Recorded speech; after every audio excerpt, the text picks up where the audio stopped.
Hello students. Last class में हमने preparation of carboxylic acid करा था। आज हम लोग उसके रिलेटेड क्वेश्चंस करेंगे। ठीक है। तो सबसे पहले देखिए क्या है। आपको ब्यूटेन वन ओल से ब्यूटेनोइक एसिड बनता है, यानी आपको दे रखा है CH3 CH2 CH2 CH2। ठीक है। और इससे आपको बनाना है ब्यूटेनोइक एसिड, यानी CH3 CH2 CH2 CO। ठीक है। तो ये बनाना है। तो देखो, इसके लिए आपको कोई भी ऑक्सीडाइजिंग एजेंट जो एक अल्कोहल को कार्बोक्सिलिक एसिड में कन्वर्ट कर सकता है, आप डायरेक्टली यूज कर सकते हो। जैसे नॉर्मली आप ये वाला यूज करते हैं KMnO4 एसिडिक यूज। ठीक है। तो KMnO4H+ में क्या करेगा, CH3CH2COH में कन्वर्ट कर देगा। ठीक है। तो आप इसको ध्यान रखें, ये एक ऑक्सीडाइजिंग एजेंट है जो ब्यूटेनॉल को ब्यूटेनोइक एसिड में कन्वर्ट करेगा। मीथेन एथेन प्रोपेन ब्यूटेन, ये ब्यूटेनॉल है। Methane ethane propane butane butanoic acid में कन्वर्ट कर देगा। ठीक है। तो ये ब्यूटेनॉल को ब्यूटेनोइक एसिड में कन्वर्ट करता है। नोट कर लीजिए इसे, फिर अगला कर। ठीक है। अगला है बेंजाइल अल्कोहल से फिनाइल इथेनोइक एसिड। सबसे पहले इसके स्ट्रक्चर में ये तो आप नोट कर लीजिए ये वाला, फिर मैं इसको स्क्रीन से हटा देता हूँ, फिर नेक्स्ट कराओ।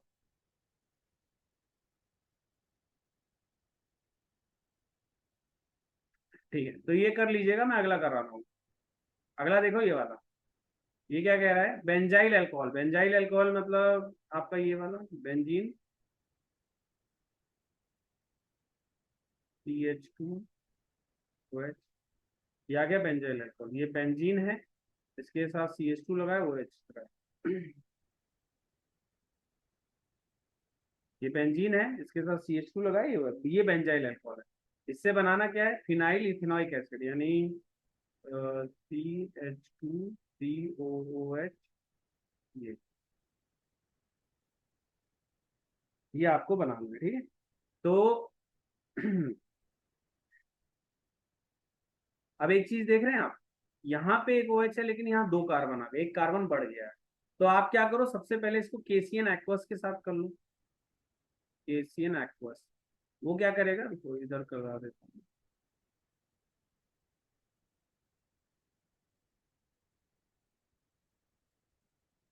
ये आया केसियन एक्वस।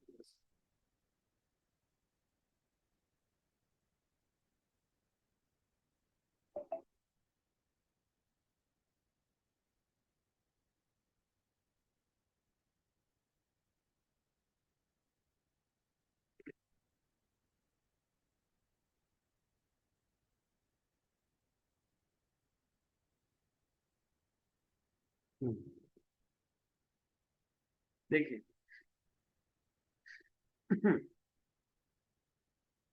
यहाँ पे आएगा केसियन एक्वस। सबसे पहले आप केसियन एक्वस लिखो। तो इससे क्या होगा, आपके पास आएगा बेंजीन CH2CN और ये बेंजीन। और इसका आप हाइड्रोलाइसिस कर दो एसिडिक मीडियम में। यहाँ पे मैंने एक मिस्टेक करा है, एक्चुअल में डायरेक्ट नहीं आएगा, आपको सबसे पहले इसको अल्कोहल में कन्वर्ट करना। तो सबसे पहले यहाँ पे आप करो SOCl2 के साथ इसको रिएक्ट करा दो, SOCl2 तो यहाँ पे Cl।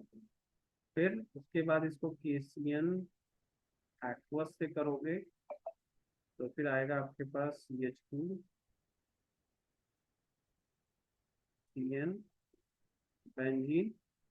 फिर बेंजीन आ जाएगा और फिर आप इसका हाइड्रोलाइसिस करके बना सकते हो। ठीक। तो इसको नोट कर लो। पहले अल्कोहल का SOCl2 के साथ करा, Cl आया, KCN के साथ करा, CN आया। फिर हाइड्रोलाइसिस करके कार्बोक्सिलिक एसिड बना दिया, CH2COH। तो इसको नोट कर लो, ये इसका सेकंड वाले का पार्ट।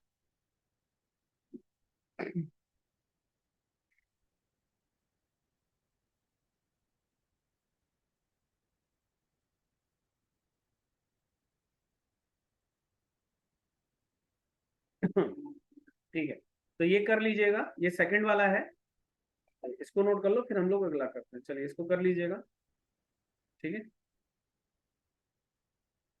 देखिए।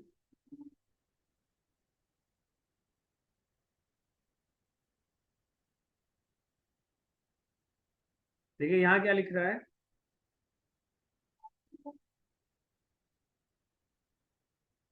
थ्री ब्रोमो बेंजीन,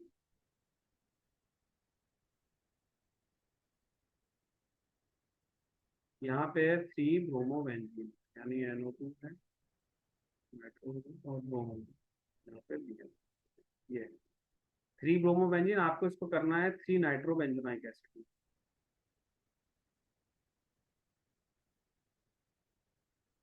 आपको आपको इसको करना है थ्री नाइट्रो और COOH, ठीक है। तो आपको यहाँ पे चाहिए COH, ठीक है।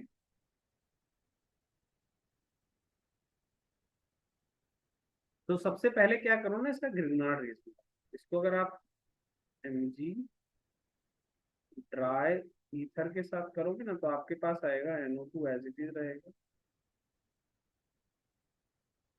और यहाँ पे आ जाएगा MgBr, ठीक है। NO2 और MgBr ड्राई ईथर आया, ठीक है। उसके बाद क्या करो, इसको CO2 के साथ रिएक्ट करो। तो CO2 के साथ फिर आपका फाइनली आ जाता है CO2 और H2SO4, CO2 और H3O+। तो फाइनली यार, ये आप नोट में देख लेना, आपके नोट्स में होगा। जब ग्रिग्नार्ड रिएजेंट को हम CO2 और H3O+ के साथ करते हैं तो ग्रिग्नार्ड रिएजेंट की जगह COH आता है। ये आप नोट्स में देखना, नोट्स में आपके रेफर करना, उसमें लिखा हो। सबसे पहले क्या किया, इसको हमने Mg ड्राई ईथर के साथ करके ग्रिग्नार्ड रिएजेंट बनाया। ये ड्राई ईथर है, Mg ड्राई ईथर के साथ इसको किया तो हमारे पास ये आया। इसको जब हमने CO2 और H3O पॉजिटिव के साथ करा तो हमारे पास COH है, ठीक है। तो आप इसको नोट कर लो, फिर हम लोग अगला करते हैं।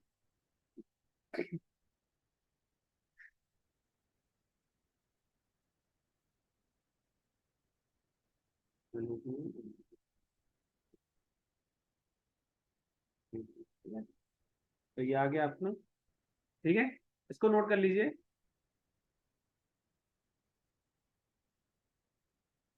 फिर आगे करते हैं, ठीक है। इसको नोट कर लीजिए, फिर हम लोग अगला। ये आपका है थर्ड, ठीक है। ये हो गया थर्ड, तो इसको आप नोट कर लो, फिर हम लोग अगला करते हैं।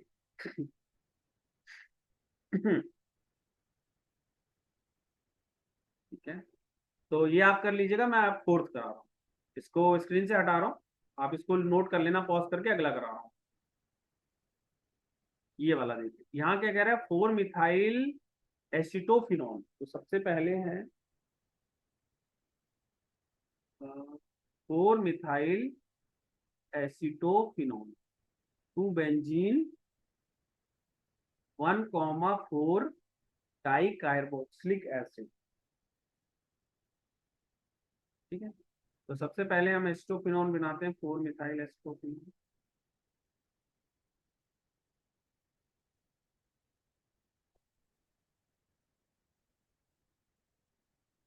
ये 4, 1 2 3, 1 2 3 9, 1 2 3 4, हाँ ये यहाँ पे आएगा मिथाइल। तो ये बना आपका 4 मिथाइल एस्टोफिनॉन। इससे बनाना क्या है आपको, बेंजीन 1,4 डाई कार्बोक्सिल। इसको करना है COH यहाँ लाना है, और एक COH इसके जस्ट 1 2 3 यहाँ, ठीक है। तो देखो, इसको करने के लिए सबसे पहले क्या करना पड़ेगा आपको, जैसे CH3COH है, इसको डायरेक्टली अगर आप KMnO4 और एसिडिक मीडियम में करोगे, KMnO4 और एसिडिक मीडियम में, तो याद है, जैसे आप ये भी कर सकते हो। सबसे पहले KMnO4 एसिडिक मीडियम में ट्रीट करो, तो आपको मिले कुछ COO- K+, और साथ में यहाँ पे आएगा COO-K+।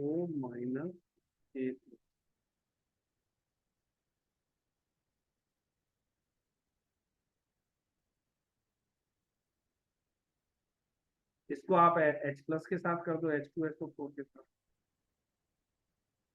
H2SO4, ठीक है।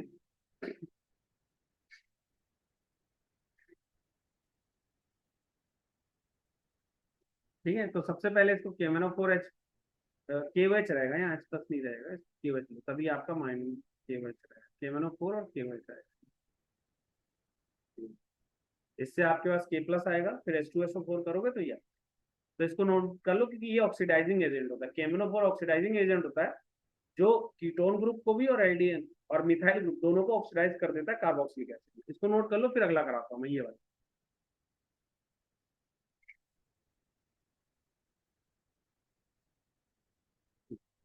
ठीक है, तो आप इसको नोट कर लीजिएगा, मैं अगला करा रहा हूँ स्क्रीन पे। पॉज करके कर लेना, मैं स्क्रीन से हटा रहा हूँ इसको। ठीक है, अगला देखो ये वाला। अब है आपका साइक्लोहेक्सीन,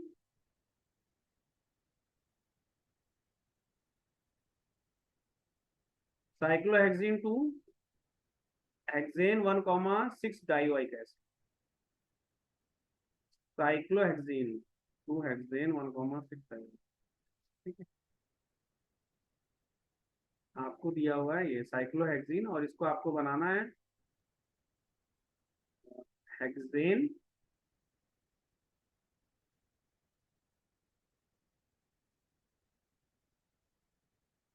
1 2 3 4 5 6 ये COH हो जाएगा, COH। ठीक है,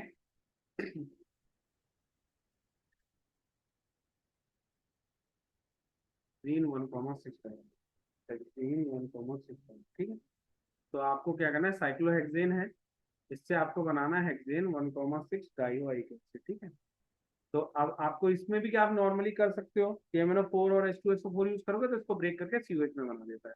इससे क्या होता है, KMnO4 और साथ में H2SO4, KMnO4 और H2SO4 क्या करता है, इसको ब्रेक करके COH में कन्वर्ट कर देता है। ठीक है, तो इसको नोट कर लो, फिर अगला करते हैं। KMnO4 H2SO4 क्या करता है, डबल बॉन्ड को ब्रेक करेगा और COH में कन्वर्ट कर देगा। ठीक है, तो इसको नोट कर लो, फिर हम लोग अगला करते हैं।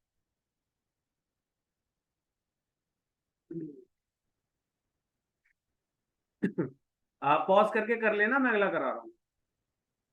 नेक्स्ट देखो ये butanal, methane ethane propane butane, ये H3 है, ये H2 है, और ये भी ठीक है।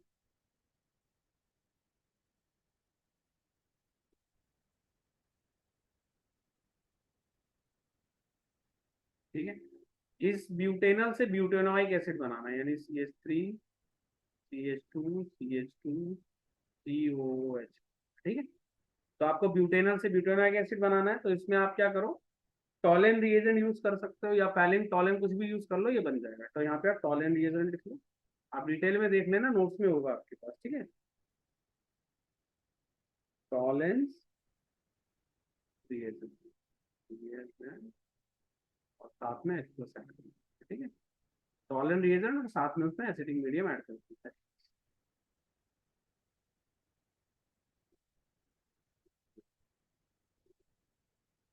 ठीक है, तो इसको नोट कर लीजिए, ये सारे आपके प्रिपरेशन के क्वेश्चंस थे, तो ये नोट कर लो, फिर मैं अगला करा रहा हूँ। ठीक है, इसको नोट कर लीजिएगा, मैं अगला क्वेश्चन करा रहा हूँ।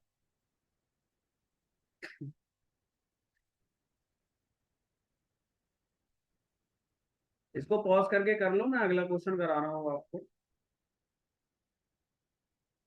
वैसे इसके सॉल्यूशंस भी है नीचे, तो आप चाहो तो इससे भी रेफर कर सकते हो, तो ये क्वेश्चंस आप कर लेना, मैं अगला करा रहा हूँ ये वाला 12.7।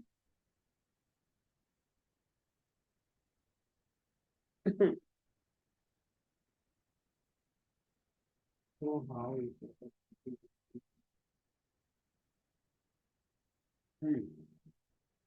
ठीक है, देखिए कह रहा है, so how each of the following compound can be converted to benzonite. आपको बताना है how each of the following compound can be converted to benzonite. आपको बताना है कि कैसे इन सबको बेंजोनाइट में कन्वर्ट कर सकते हो। तो सबसे सबसे पहले इथाइल बेंजीन, ये तो नॉर्मल है, KMnO4 KOH कर लो, आ जाएगा। ये है आपका C2H5, तो इसको आप KMnO4 है और KOH है, तो ये आ जाएगा CO2K बेंजीन के साथ, और फिर उसको एसिडिक मीडियम में करोगे COH। ठीक है, तो ये आंसर है। तो इसको नोट कर लीजिए, फिर अगला कर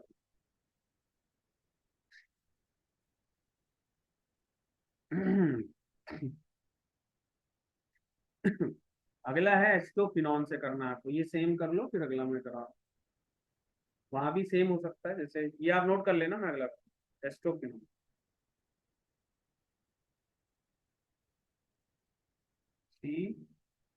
COO, यहाँ भी सेम यही है, KMnO4, और एसिडिक मीडियम में करोगे तो इसको एक कार्बोक्सिलिक में कन्वर्ट, बेंजोनाइट। ठीक है, इसको कर लो, ये KMnO4 और H प्लस को इसमें कर लो। ठीक है, ये पहला हो गया, ये दूसरा पार्ट है। अब तीसरा है ब्रोमोबेंजीन, आपको दिया है ब्रोमोबेंजीन, ये आपको अभी क्वेश्चन में आपको समझाया था, आप उससे कर सकते हो। आपको ब्रोमोबेंजीन दिया ना, इसको आप ग्रिनार्ड में कन्वर्ट करके कर सकते हो। ये अभी मैंने थोड़ी देर पहले आपको कराया था। सबसे पहले आप इसको क्या करो, Mg ट्राई ईथर में करो, ट्राई ईथर तो आ जाएगा MgCr। ठीक है, और इसको फिर CO2 और H प्लस में करना, तो फिर आपको आ जाएगा COOH।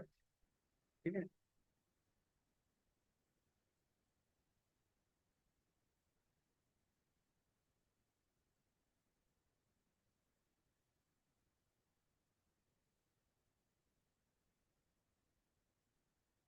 ठीक है, तो ये आप कर सकते हो, ये आपको ऑलरेडी इस तरह का सिखाया हुआ है, तो ये वाला थर्ड वाला। अब इसको नोट कर लो, पॉज करके फिर मैं आपको फोर्थ कर।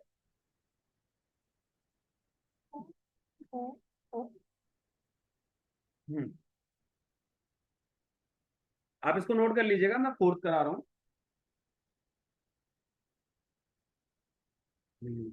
मैं स्क्रीन से हटा रहा हूँ, पॉज करके आप लोग लिख लो। ठीक, अगला देखो, फिनाइल इथीन। तो आपको दिया हुआ है फिनाइल इथीन, यानी बेंजीन लगा हुआ है, साथ में CH double bond. Benzene CH double bond CH2 है, इसको हमने किया KMnO4 के बस, KMn और KO से। तो यहाँ भी सेम वही हुआ, पहले आपका आया बेंजीन के साथ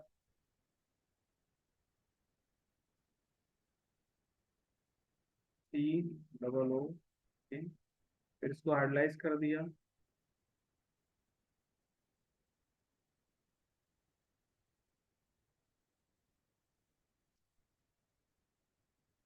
CO। तो ये आपका फोर्थ, नोट कर लो, इसको कहते हैं फिनाइल इथीन या स्टाइथिन। ठीक है, ये है। तो इसको आप नोट कर लीजिए, कर लेना, मैं अगला करा।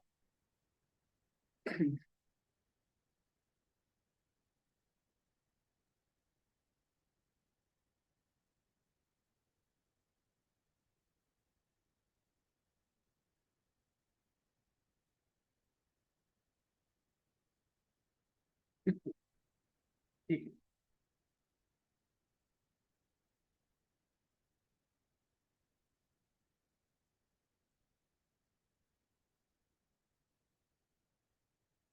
तो देखिए अभी हमने प्रिपरेशन वाला पार्ट खत्म कर लिया, उससे रिलेटेड क्वेश्चंस कर लिए। अब हम लोग फिजिकल प्रॉपर्टीज इसकी स्टार्ट करेंगे। तो आप लोग टॉपिक का नाम लिख लीजिए, मैं इसको हटा रहा हूँ स्क्रीन से, आप इसको पॉज करके कर लेना, स्क्रीन से हटा रहा हूँ। ठीक है? और अब हम लोग इसकी फिजिकल प्रॉपर्टीज का, तो नेक्स्ट है आपका फिजिकल प्रॉपर्टीज, इसकी स्टार्ट कर रहा हूँ मैं। तो आप टॉपिक का नाम लिख लो, फिजिकल प्रॉपर्टीज।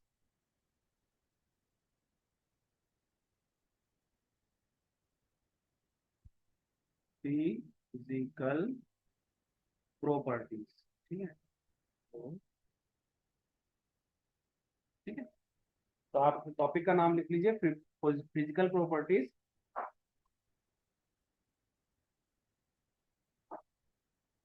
अब यहाँ पे मेन आप ध्यान रखना, जो आपको पहले मैंने लिखाया था, जो बॉइलिंग पॉइंट का ऑर्डर था ना, बॉइलिंग पॉइंट, वो सबसे ज्यादा था कार्बोक्सिलिक का, एसिड का, फिर आपका आता था अल्कोहल। ठीक है। फिर उसके बाद आपका कीटोन आता था, फिर एल्डिहाइड आता था, और फिर यहाँ पे ईथर आता था आपका, फिर लास्ट में हाइड्रो। तो देख रहे कार्बोक्सिलिक एसिड का अल्कोहल से भी ज्यादा आ रहा है, क्यों आ रहा है, ये पॉइंट समझो आप यहाँ पे। Are C double,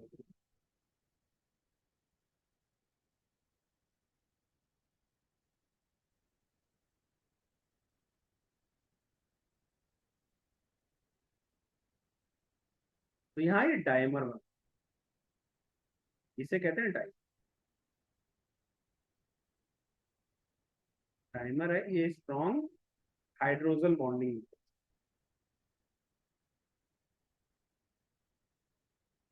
form,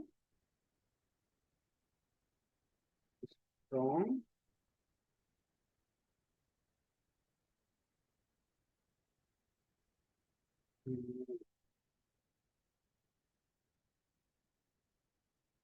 form, strong hydrogen.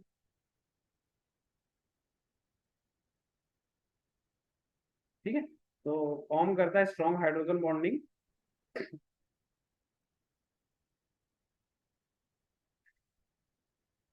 तो ये क्या करते हैं, फॉर्म करते हैं स्ट्रॉन्ग हाइड्रोजन बॉन्डिंग। और इसमें क्या होता है देख रहे हो आप, दो दो मॉलिक्यूल हाइड्रोजन बॉन्डिंग बना रहे हैं, जबकि अल्कोहल में एक ही होता है। जैसे अल्कोहल की अगर बात करूं तो इसमें एक ही है hydrogen bonding.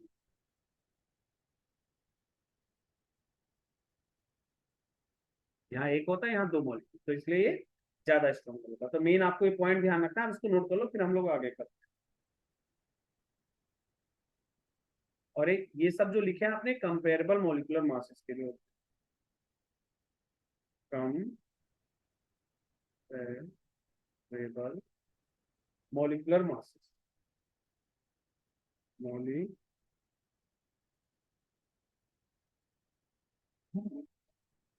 Masses, comparable molecular masses.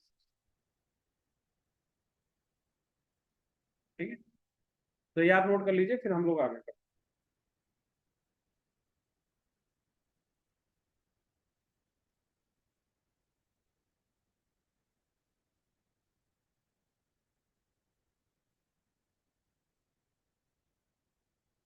अब इसको नोट कर लीजिए, फिर हम लोग आगे बढ़ते हैं। अब इसकी सॉल्बिलिटी पे बात करते हैं। ठीक है, ये हो गया बॉइलिंग पॉइंट का point.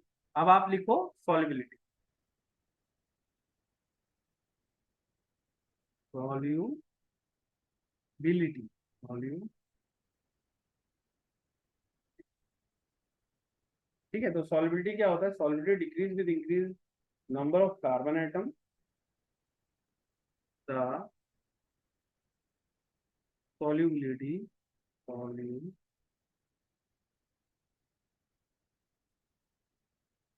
the solubility decrease with increase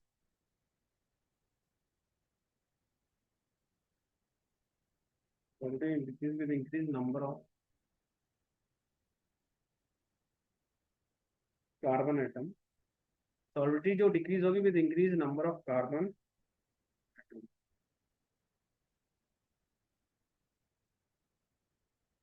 ठीक है, जो higher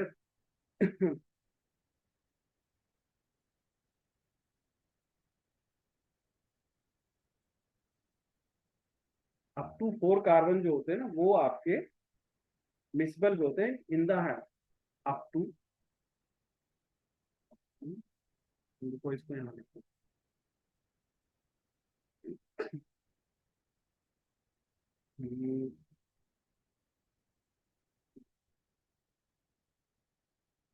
up to 4 carbon,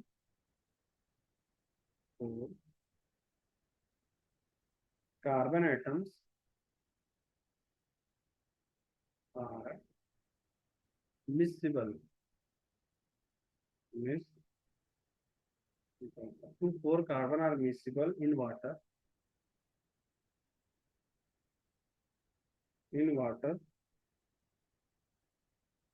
due to the formation of hydrogen bond with water due to formation of hydrogen bond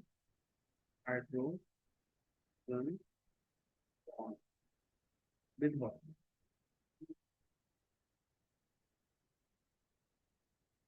ठीक है, ये नोट कर लो। हायर जो कार्बोक्सिलिक एसिड होते हैं ना, जो मतलब 4 से ज्यादा होंगे हायर कार्बोक्सिलिक एसिड, वो सॉल्युबल नहीं है। Higher carboxylic acid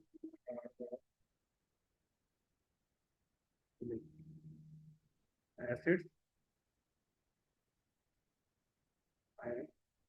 are practically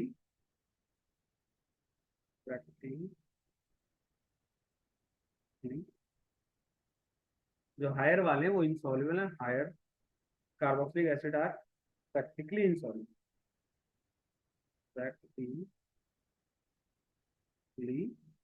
insoluble होते हैं, insoluble in,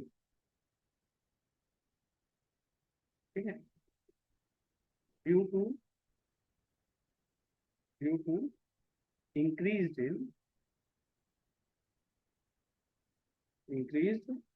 hydrophobic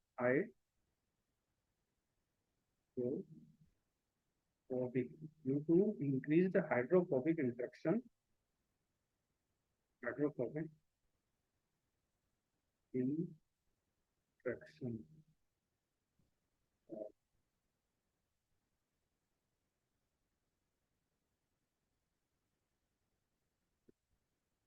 due to increased hydrocarbon interaction of hydrocarbon। देखो, higher carboxylic acid are practically insoluble in water due to increased hydrophobic interaction of hydrocarbon.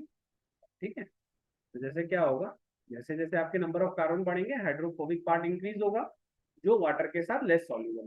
ठीक है, तो जैसे जैसे number of carbon जो होते हैं ना, वो वाटर के साथ हाइड्रोफोबिक पार्ट होगा, मतलब वो वाटर में सॉल्युबल नहीं होता। वाटर में जो सॉल्युबल होता है वो ऑक्सीजन के साथ जो हाइड्रोजन बॉन्डिंग होती है उसकी वजह से होता है। तो जैसे जैसे नंबर ऑफ कार्बन बढ़ते हैं आपकी सॉल्विलिटी घटती है। तो ये नोट कर लो, फिर हम लोग आगे करते हैं।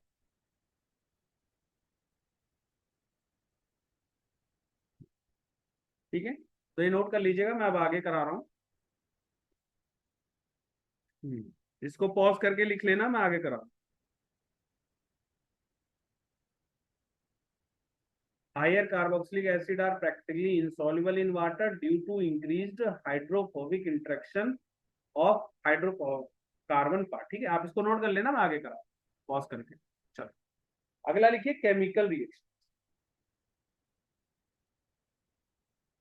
केमिकल रिएक्शन, केमिकल रिएक्शन सबसे पहले इसमें होता है acidity of carboxylic acid, acidity of carboxylic acid.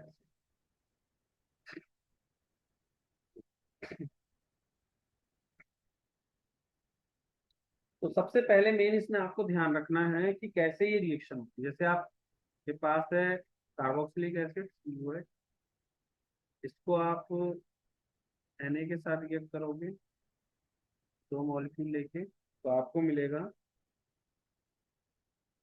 2R COO- Na+ और H। ठीक है, तो ये ध्यान रखना है। उसी तरह से अगर आप इसको अल्कोहल बेस के साथ करोगे, RCOH+ Na, तो ये आपको आएगा RCOO- Na+ साथ में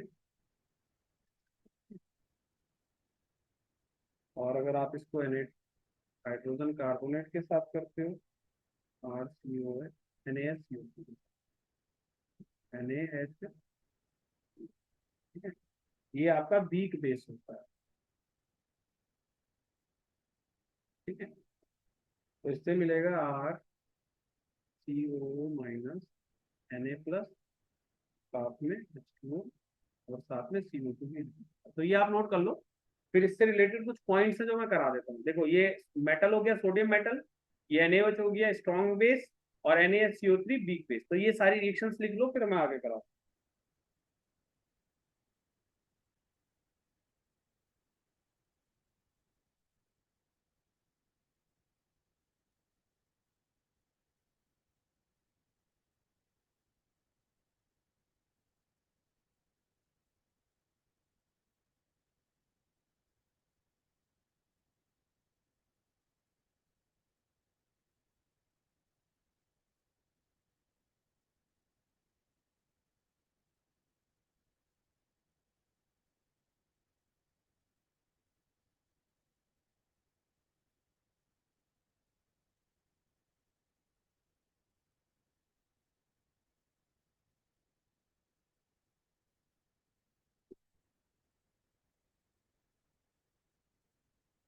ठीक है, आप इसको नोट कर लीजिए। फिर कुछ पॉइंट्स है जो मैं करा रहा हूँ आपको, इसको पॉज करके लिख लेना अगला दिन।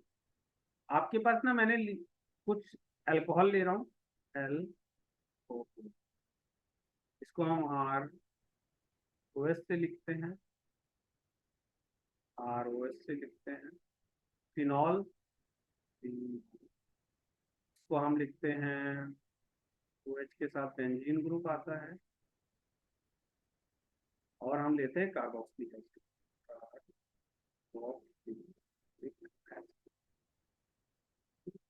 इसको लेते हैं RCOO।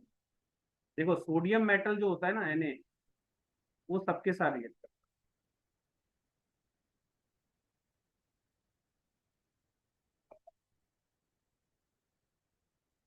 याद रखना, ये इसके साथ भी रिएक्ट करेगा, इसके साथ भी करेगा, इसके साथ। जो NaOH होगा ना, वो इसके साथ रिएक्ट नहीं करता है, सिर्फ इसके साथ करता है, इसके साथ। और जो NaCO3 है, NaHCO3, वो इसके साथ भी नहीं करता, इसके साथ भी नहीं करता, सिर्फ इसके साथ, क्योंकि ये बहुत वीक।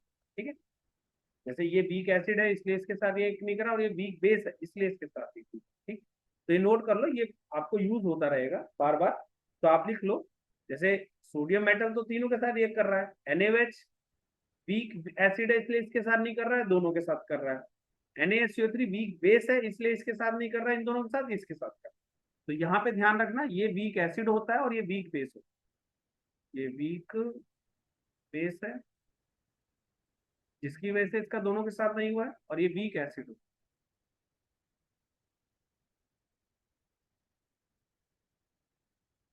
ठीक है, तो नोट कर लो, फिर हम लोग आगे करें।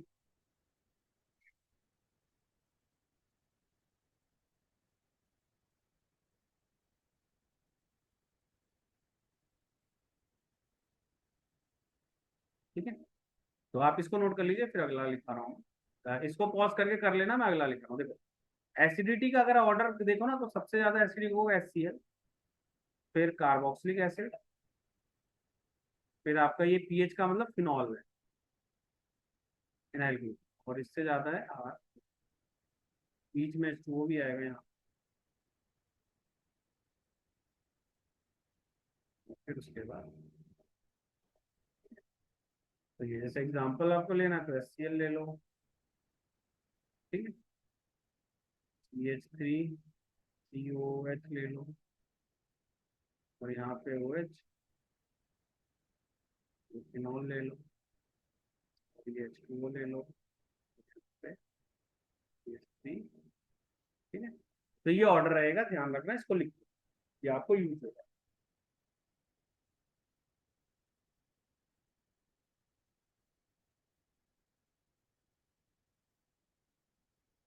अब मेन क्वेश्चन है कि जैसे आपने देखा ना, मैंने कार्बोक्सिलिक एसिड को ज्यादा एसिडिक रखा है फिनॉल के कंपेयर। अब क्यों होता है इसका समझो। आप इसको नोट कर लो, फिर मैं अगला क्वेश्चन के फॉर्म में करा रहा हूँ इसको।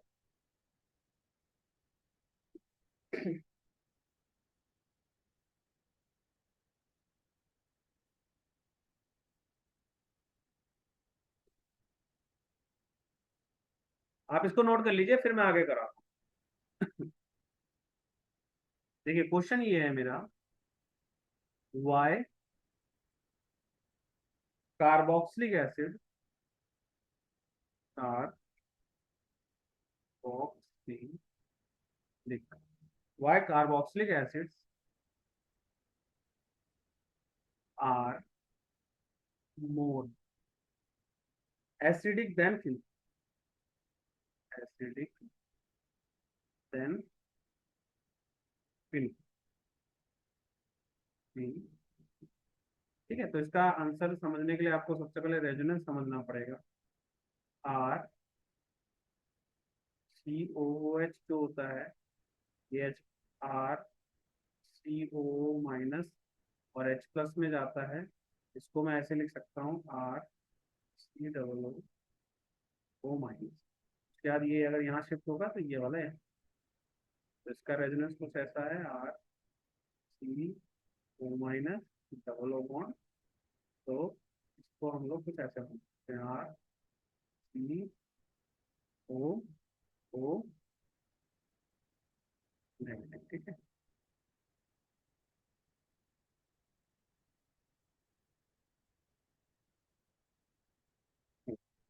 ठीक है। अब अगर मैं फिनॉल की बात करूं तो देखो, फिनॉल आपका ये पीएच बेंजीन के साथ होता है, पीएच ओ एच होता है। इसको हम लोग पीएच ओ माइनस और एच प्लस लिखते हैं। और इसका रेजोनेंस देखो कैसा बनेगा, रेजोनेंस ओ माइनस है ना, यहाँ ये शिफ्ट होगा तो ये वाला यहाँ शिफ्ट हो जाएगा। तो सबसे पहले आएगा ओ का डबल बॉन्ड और नेगेटिव चार्ज यहाँ आ जाएगा, ये एज इट इज रहेगा। फिर उसके बाद ये वाला यहाँ जब शिफ्ट होगा तो ये तो आ जाएगा आपका।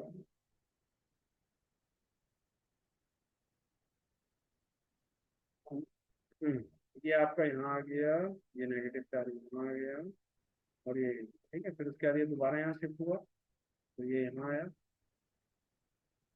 तो डबल बॉन्ड, तो यहाँ नेगेटिव चार्ज आ गया और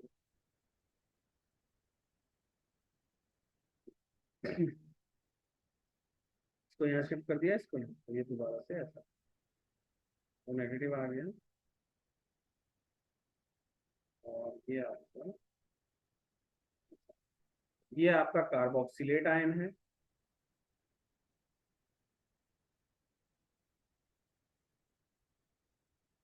ये आपका कार्बोक्सिलेट आयन है, कार्बोक्सिलेट आयन है।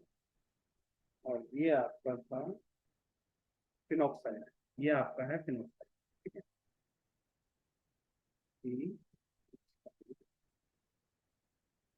ठीक है। तो आप ये दोनों पहले नोट कर लो, फिर मैं इसको आपको डिटेल में और डिटेल में इसमें चीजें समझाऊंगा। ठीक, आप इसको पहले नोट कर लो।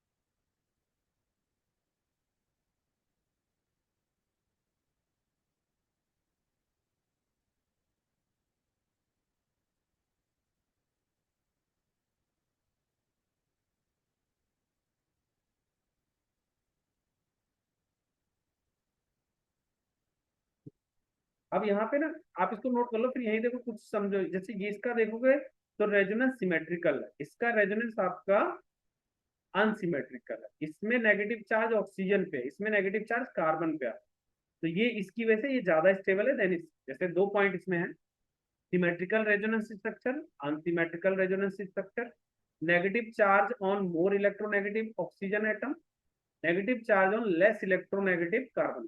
ठीक है, तो ये दो वजह से इसलिए carboxylate ion more stable then phenoxide, और जिसकी स्टेबिलिटी ज्यादा होती है आयन की, उसकी एसिडिटी भी ज्यादा होती है। ठीक है, तो आप ये लिख लो, फिर मैं इसमें आपको आगे पॉइंट्स करा। ठीक है, इसको नोट कर लो पहले, आप पॉज करके फिर आगे करो। ठीक है, तो यहाँ कुछ पॉइंट्स लिख लो। कार्बोक्सिलेट आयन और फिनॉक्साइड,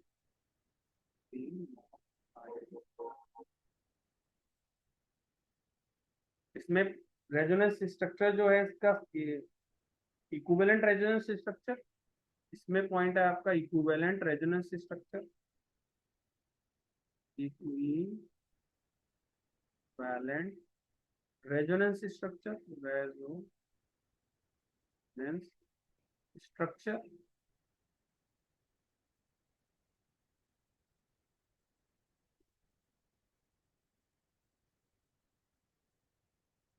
ठीक है, यहाँ पे आपका नॉन इक्विवेलेंट रेजोनेंस स्ट्रक्चर आता है, non equivalent resonance structure, resonance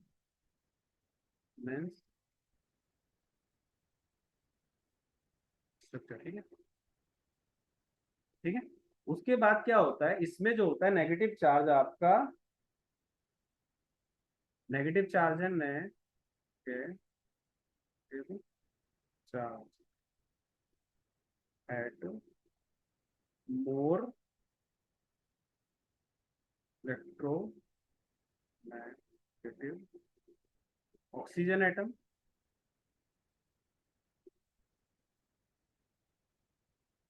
और इसमें जो होगा आपका नेगेटिव चार्ज जो है आपका लेस इलेक्ट्रोनेगेटिव कार्बन है, negative charge on less electronegative carbon, carbon. ठीक है, तो इस ऊपर के जो दो पॉइंट्स हैं फ्रॉम, तो इसीलिए हम कह सकते हैं so carboxylate ion, carboxylate ion more stable, let ion more stable and, तो carboxylate ion more stable and carboxylic acid, carboxylic acid more acidic, more acidic than. ठीक है, तो आप इसको नोट कर लो, फिर हम लोग आगे करें।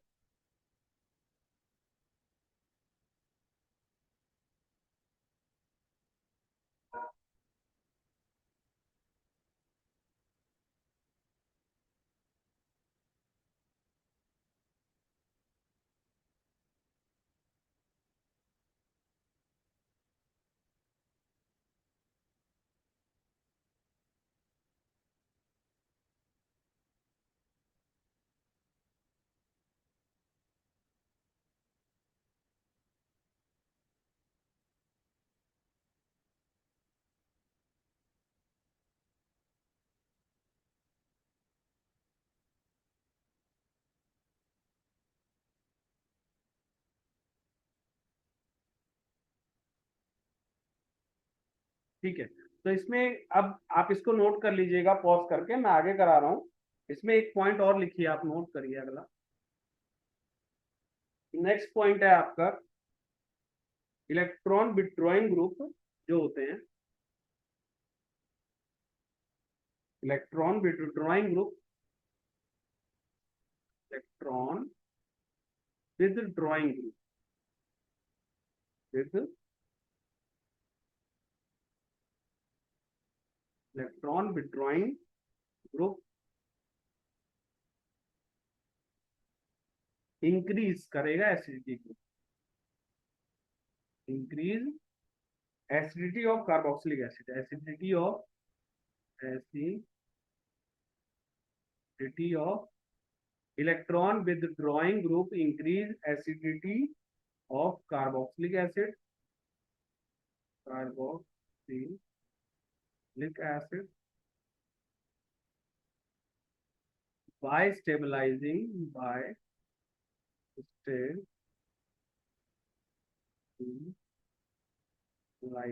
by stabilizing the conjugate base, the conjugate base, conjugate base through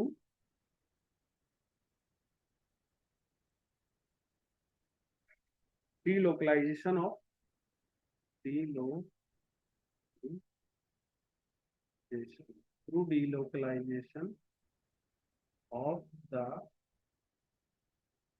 negative charge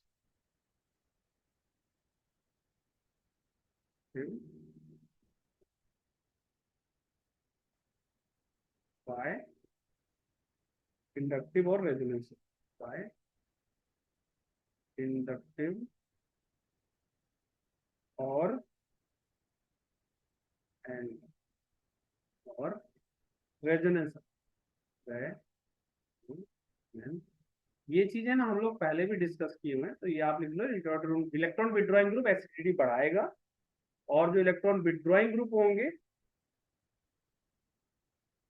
electron with donating group, donating group ये एसिडिटी को घटा, डोनेटिंग ग्रुप ये क्या करते हैं, डिक्रीज करते हैं, decrease the acidity, the acidity, acidity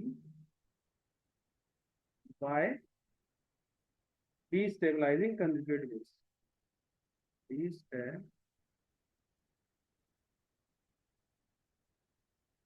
destabilizing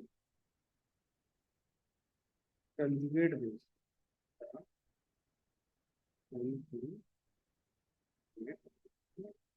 तो इसको नोट कर लो।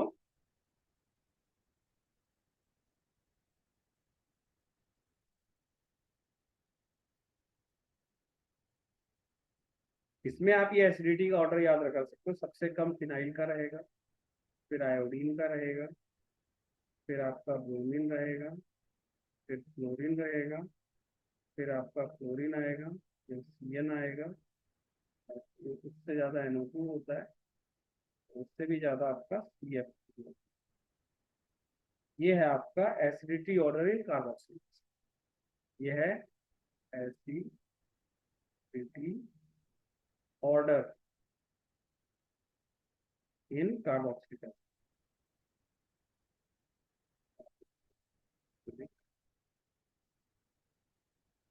ठीक है, तो phenyl, iodine, bromine, chlorine, fluorine, CN group, NO2, CF। ठीक है, तो acidity order in carboxylic acid. ठीक है, आप इसको नोट कर लो।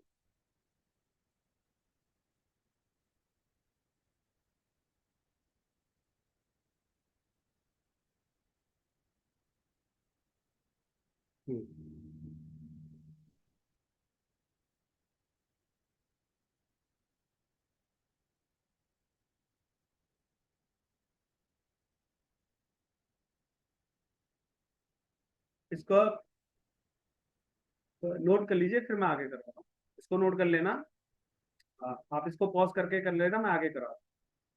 नेक्स्ट लिखो, इसमें देखो ये ऑर्डर रहेगा, जैसे COOH है,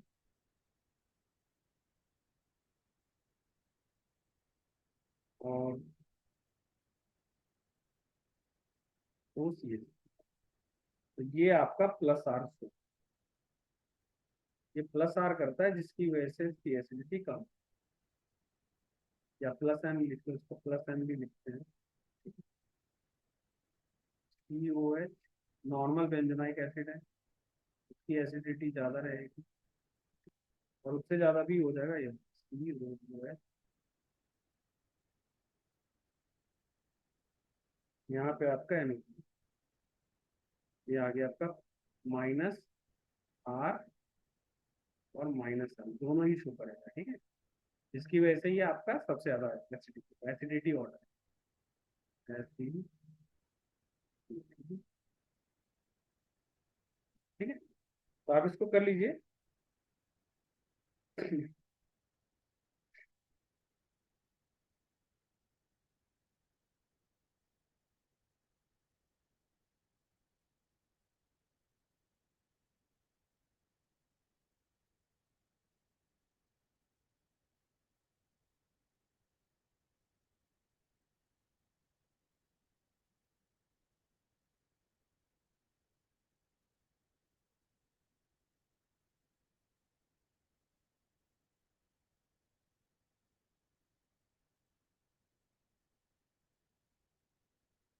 ठीक है, तो ये आप कर लीजिएगा।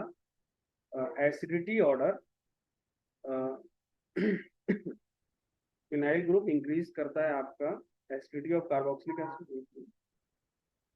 यहाँ पे ना एक चीज और ध्यान रखना, जैसे अगर आपको नॉर्मली, ये तो एक हो गया, अगर आपको नॉर्मली CH3COH मिला, ठीक है, और एक आपको दे रखा है ये COOH, तो ये ज्यादा एसिडिक होता है इसके कंपैरिजन। इसका रीजन क्या होता है, ये sp2 हाइब्रिडाइज है और ये sp3, तो sp2 ज्यादा इलेक्ट्रोनेगेटिव होता है, जिसकी वजह से आपकी एसिडिटी बढ़ जाती है। तो क्या होता है, ये ज्यादा इलेक्ट्रोनेगेटिव कार्बन है। यहाँ पे आप नोट कर लो, फिनाइल ग्रुप इंक्रीज करेगा acidity of carboxylic acid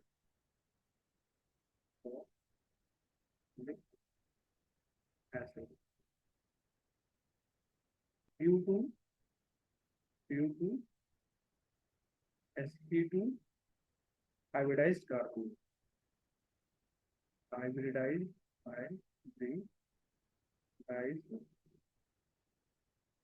carbon,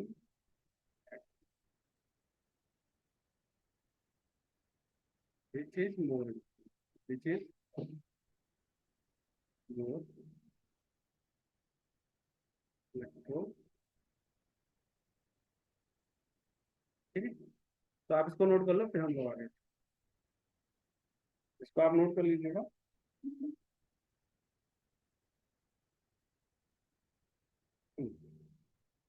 इसको आप नोट कर लीजिए, फिर मैं आगे करा रहा हूँ, इसको पॉज करके कर लो आप लोग। ठीक, अब नेक्स्ट देखो आपका,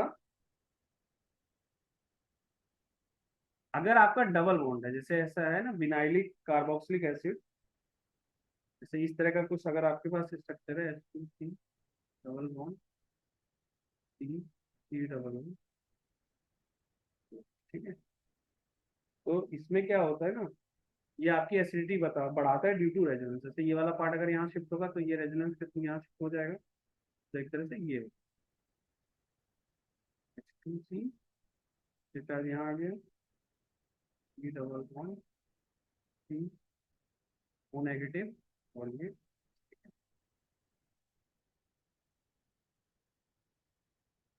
तो ये विनाइल ग्रुप होता है, तो विनाइल उनका कार्बोक्सिलिक एसिड इंक्रीज एसिडिटी, तो इससे क्या होता है, आपकी एसिडिटी बढ़ जाती है। Vinyl group, vinyl increase acidity,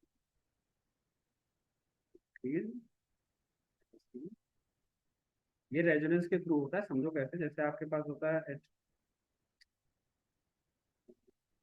ये होता है H2C डबल बॉन्ड COOH, तो जब आप इसका एसिडिटी करते तो क्या करते हैं, आप इसको ऐसे लिखते हैं H2C double bond C double O minus, ठीक है। अब इसका क्या होता है कि, समझो ना, अब यहाँ रेजोनेंस हो सकता है, जैसे ये वाला पार्ट यहाँ शिफ्ट हो सकता है, तो ये वाला पार्ट, नहीं नहीं ये वाला ऐसे नहीं, हम्म, ये एसिडिटी वाला पार्ट इस तरह से आ जाएगा, देखो, हम्म,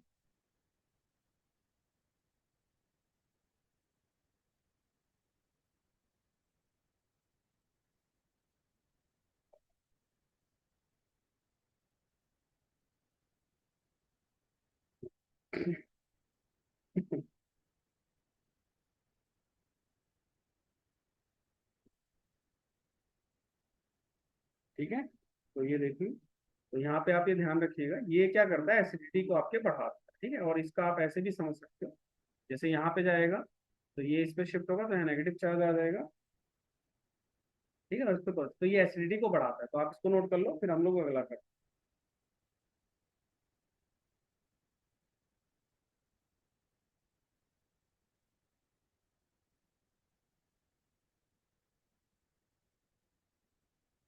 ठीक है, तो इसको आप कर लीजिएगा।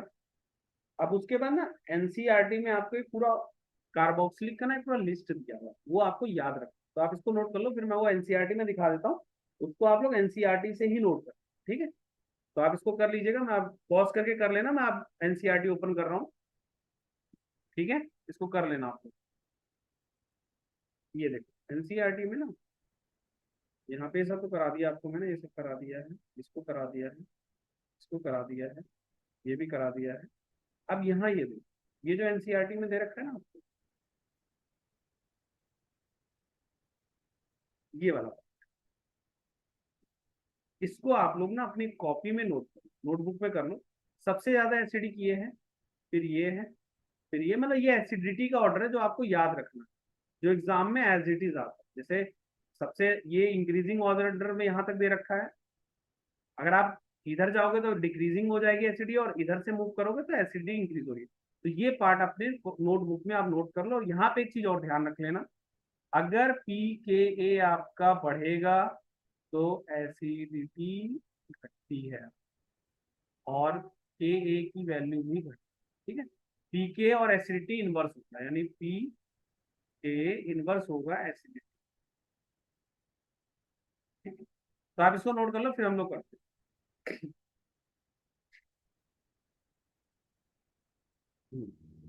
तो आप इसको कर लीजिएगा।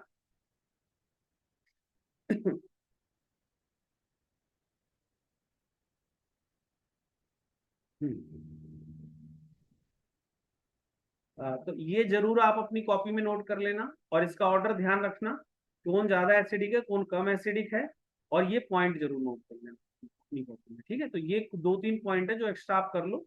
फिर हम लोग कुछ क्वेश्चंस देख लेते हैं जो एसिडिटी से रिलेटेड है, ठीक है। पहले आप इसको नोट करो,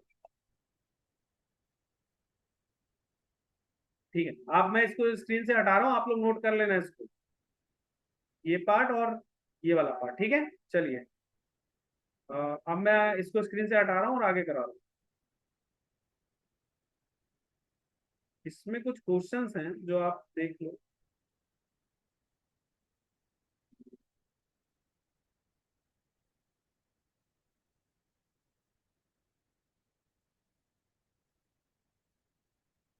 अब जैसे इस क्वेश्चन में आपको बताना है कि कौन ज्यादा एसिडिक है, तो जैसे देखो यहाँ एफ ग्रुप आ गया ना, तो ये जैसे इन दोनों में आपको बताना है, 12.8 में देखो आपको बताना है कौन ज्यादा एसिडिक है। तो देखो फ्लोरीन इसमें लगा हुआ है, इसमें नहीं है, तो जिसमें फ्लोरीन लगा है वो ज्यादा एसिडिक हो जाएगा आपका।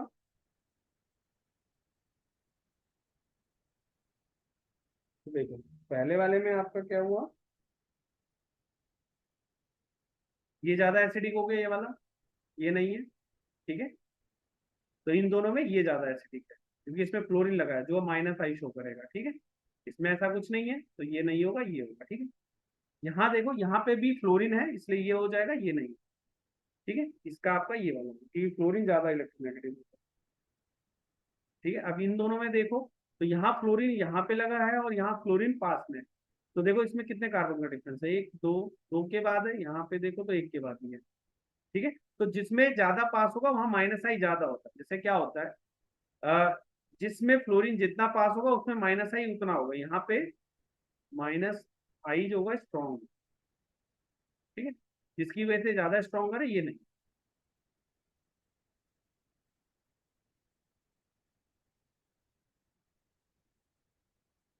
ठीक है। और इसमें ये वाला हो जाएगा, ये आपको पता है CF3 आपका माइनस आई शो करेगा, और ये आपका प्लस आई शो, ठीक है। इसकी वजह से ज्यादा स्ट्रॉन्ग। तो इन सब में देखो, इसका ये हुआ, इसका ये हुआ, इसका ये वाला हुआ, इसका ये वाला, क्योंकि फ्लोरीन क्या होता है, स्ट्रॉन्गर होता है, तो ये क्या होता है, ज्यादा इलेक्ट्रोनेगेटिव होता है, जिसलिए ज्यादा एसिडिटी शो करता है, ठीक। तो आप लोग इतना कर लो। अब हम लोग बाकी का नेक्स्ट क्लास में करेंगे, आप इसको नोट कर लीजिएगा, इसका आंसर ये है, इसका आंसर ये है, इसका आंसर ये है, इसका ये है, ठीक है। तो आप इसको कर लीजिए, बाकी का हम लोग बाद में करेंगे। Thank you.